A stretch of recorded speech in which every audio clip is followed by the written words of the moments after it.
रात का वो टाइम होता है जब शहर की आवाज़ें धीमी पड़ जाती हैं, लेकिन इंसान के ख्याल सबसे ज़्यादा तेज़ हो जाते हैं।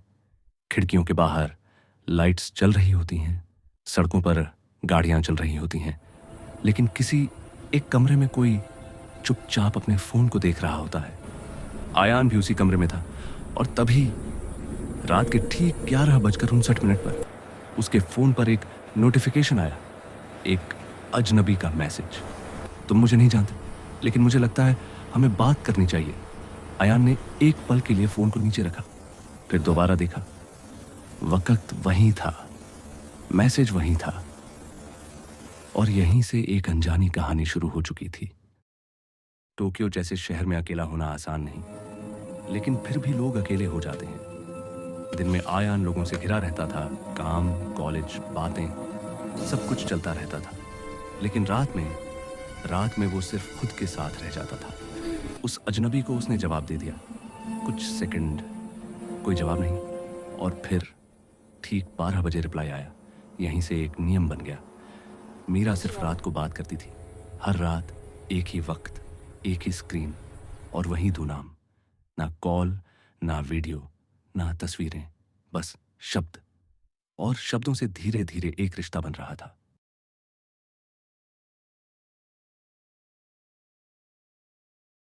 वो बातें करते थे छोटी छोटी चीजों पर, कॉफी ठंडी हो जाने पर, बारिश में भीगने पर, ट्रेन के देर से आने पर।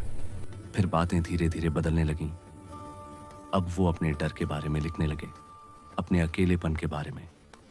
मीरा हमेशा शांत शब्दों में जवाब देती थी, जैसे उसे जल्दी नहीं थी। वो अक्सर कहती, दिन में लोग जवाब देते हैं, रात में लोग अपने बारे में बताते हैं। आयान को एहसास भी नहीं हुआ कि अब उसकी रातें मीरा के बिना अधूरी लगने लगी थीं।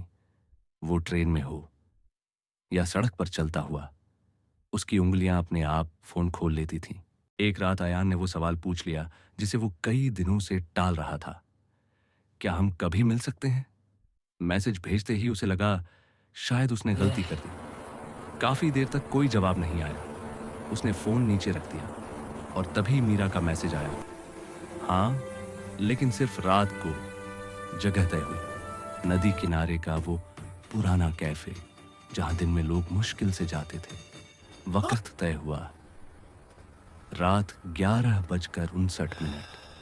आयान को उस रात नींद नहीं आई। वो तय समय से पहले कैफे पहुंच गया।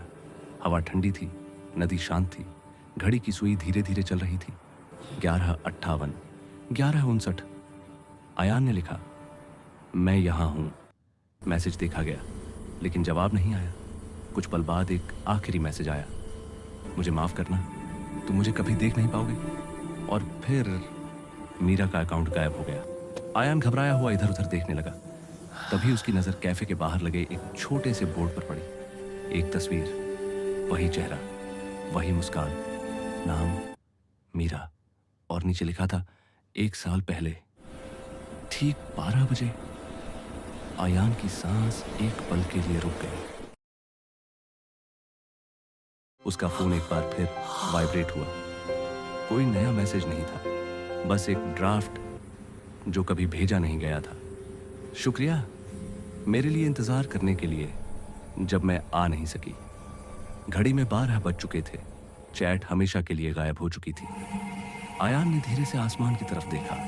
वो डरा नहीं था, क्योंकि कुछ लोग हमारी जिंदगी में मिलने नहीं आते। वो बस हमें ये सिखाने आते हैं कि कुछ एहसास समय से बंधे नहीं होते, क्योंकि कुछ लोग जाते नहीं हैं, वो बस रिप्लाई करना बंद कर देते हैं।